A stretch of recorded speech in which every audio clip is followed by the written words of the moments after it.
El Cadí CG Software va caure aquest dijous a Fontejau davant l'Esparun i Girona en la final de la Lliga Catalana.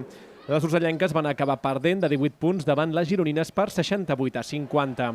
Tot i això, Andreu Bou creu que els 18 punts de diferència no són representatius del que va passar durant el partit. Ahir jo crec que estic en tres fases de partit, molt contents tot el primer tram de partit.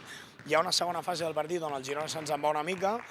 Després hi ha la part del tercer quart on remuntem i la part final del quart quart on Girona ens acaba de marxar.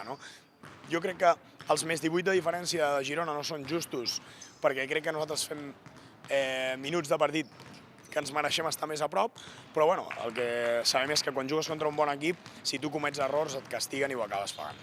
Aquest matí l'equip ha fet una suau sessió d'entrenament just abans de marxar cap a Bilbao, on demà dissabte disputaran el primer partit de la Lliga. Bé, està clar que el partit demà és molt important, per molts conceptes.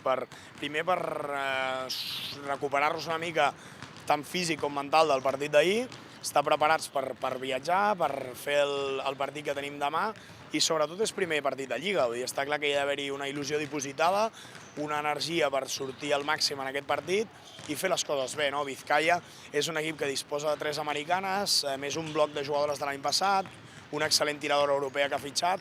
Estem parlant d'un bon equip, un equip que ens costarà, que a més és la primera jornada a casa seva, amb la qual cosa hem d'intentar nosaltres posar el màxim de part nostra. El partit es disputa aquest dissabte a les 6, tot i que des del Cadí CG Software s'havia demanat jugant diumenge per no haver de disputar 2 partits en 3 dies just a l'inici de temporada.